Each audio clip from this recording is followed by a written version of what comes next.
नमस्ते, यहाँहरूलाई मेरो नेपाली किचनमा स्वागत छ। आज म यहाँहरूमाझ स्पाइसी चिकन लेग पिसको रेसिपी लिएर आएकी छु। यसरी बनाएको चिकन लेग पिसको स्वाद चाहिँ एकदमै मिठो हुन्छ। स्पाइसी लभरहरूले यो रेसिपी एकपटक अवश्य पनि ट्राई गर्नुहोला र पिरो कम खानेहरूले पनि यसै गरी पिरो कम राखेर यो रेसिपीलाई अवश्य ट्राई गर्न सक्नुहुनेछ। आशा छ हजुरलाई मन पर्नेछ। आउनुहोस् रेसिपी बनाउनतिर लगाऊ है त। सबैभन्दा सुरुमा मैले यहाँ चिकनको लेग पिसलाई लिएकी छु र यसको ठाउँमा यसरी छुरीले चिरा पारिदिएकी छु। अब यसलाई हामी म्यारिनेट गर्नका लागि स्वादअनुसार नुनलाई राख्छौँ। रातो खुर्सानीको धुलोलाई पनि मैले यहाँ राखेकी छु। यो चाहिँ कश्मिरी खुर्सानीको धुलो हुनाले यसको कलर पनि एकदमै राम्रो आउँछ। सानो चम्चाको 1 चम्चा बेसारलाई पनि राख्नुपर्छ। 2 चिया चम्चा अदुवा लसुनको पेस्टलाई पनि मैले यहाँ राखेकी छु। थोरै मात्रामा मरिचको धुलोलाई पनि यहाँ राख्नुपर्छ। अब एउटा अन्डालाई पनि फुटाएर मैले यसमा राखेँ। अब आधा कागतीको रसलाई पनि यसमा निचोड्नुपर्छ। अब यति सामग्री राखिसकेपछि यसलाई राम्रोसँग मिक्स गर्ने।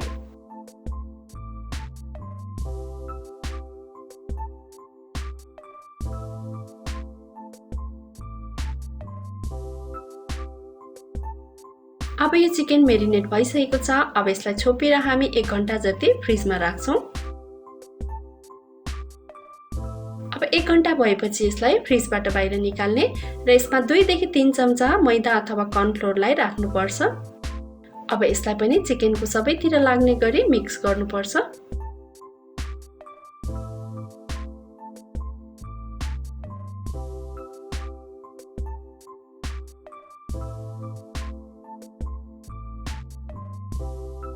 अब यहाँ चिकनलाई डीप फ्राई गर्नका लागि मैले कराईमा तेललाई तताइसकेकी छु। तेललाई चाहिँ हामीले मिडियम टु हाई फ्लेममा तताउनु पर्ने हुन्छ। अब एउटा एउटा गर्दै चिकनलाई हामीले तेलमा राख्दै जानुपर्छ।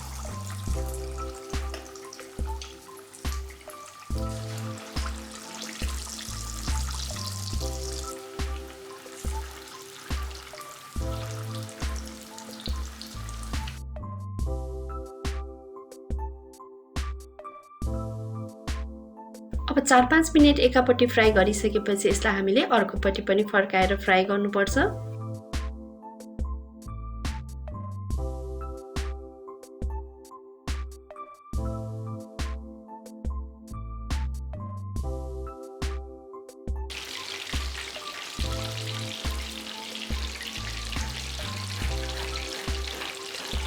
अब सबैतिर पाक्ने गरी पल्टाउँदै हामीले चिकनलाई राम्रोसँग फ्राई गरिसकेको छौँ। अब चाहिँ म चिकनलाई तेलबाट बाहिर निकाल्दैछु।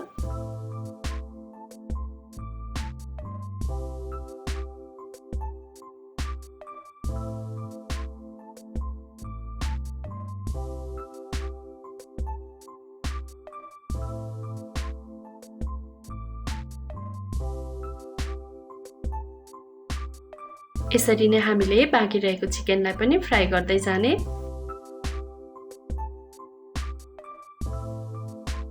अब यो चिकनलाई हामीले यत्तिकै सर्भ गरेर पनि खान सक्छौँ। तर मैले चाहिँ आज स्पाइसी चिकन बनाउँदैछु, त्यसैले मैले ग्यासमा एउटा कराईलाई फेरि तताइसकेकी छु। यसमा अब थोरै मात्रामा तेललाई राखेँ। अब तेल तातेपछि मैले यसमा मसिनो गरी काटेको लसुनलाई फुराउँदैछु। अब लसुन फुरिसकेपछि यसमा मैले मसिनो गरी काटेको हरियो खुर्सानीलाई पनि फुराउँदैछु।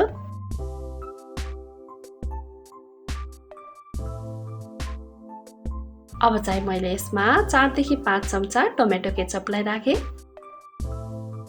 यसलाई एकपटक चलाएपछि मैले यसमा 1 चम्चा सोया ससलाई पनि राखेँ। आधा चम्चा जति भिनेगरलाई पनि मैले यसमा राखेँ।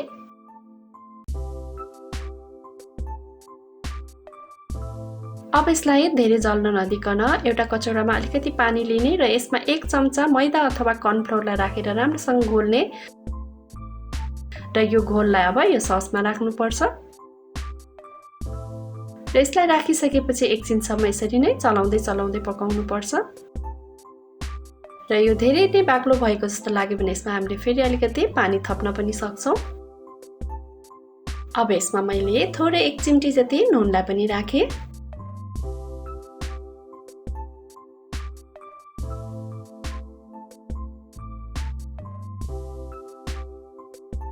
र अब चाहिँ हामीले अघि फ्राई गरेर राखेको लेग पिसलाई यसमा राख्ने।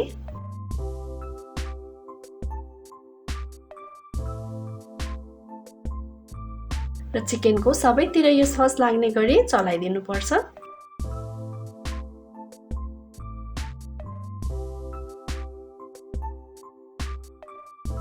र अब यो स्टेजमा चाहिँ हामी स्पाइसी नुडल्सको कुनै पनि मसलालाई हामी यसमा राख्न सक्छौं।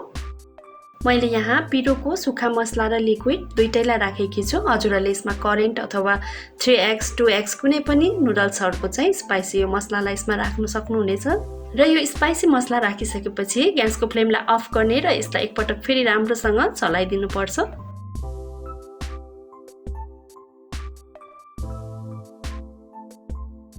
अब यो चिकनको सबैतिर लाग्ने गरी मसला राम्रोसँग मिक्स भइसकेको छ र यसको वासना पनि एकदमै मिठो आइरहेको छ र हेर्दै खाउ लाग्दो पनि यो भइसकेको छ।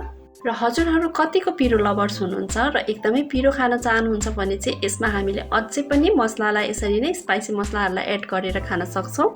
र अब चाहिँ यो स्पाइसी चिकन लेग पिस खानका लागि रेडी भइसकेको छ। अब यसलाई हामीले सर्भ गरेर खान सक्छौं। र यसको स्वाद चाहिँ पिरो हुनुको साथसाथै एकदमै मिठो पनि बनेको छ। हजुरहरूले पनि घरमा यसरी नै यो स्पाइसी चिकन लेग पिस बनाएर अवश्य पनि ट्राई गर्नुहोला। यो यम्मी चिकन हजुरहरूलाई पनि अवश्य मन पर्नेछ। यहाँहरूलाई मेरो भिडियो कस्तो लाग्यो? मन पर्यो भने लाइक, कमेन्ट र शेयर अवश्य पनि गरिदिनु होला।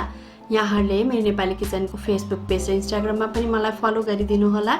र यदि च्यानललाई सब्स्क्राइब गर्नुभएको छैन भने सब्स्क्राइब गरेपछि छेउमा रहेको बेल आइकनलाई अवश्य क्लिक गरिदिनु होला। यसले गर्दा मेरो नयाँ भिडियोहरूको नोटिफिकेसन यहाँहरूमाझ सजिलै आउने गर्छ। हवस् त, यहाँहरूको दिन सुखमय बितोस्। धन्यवाद।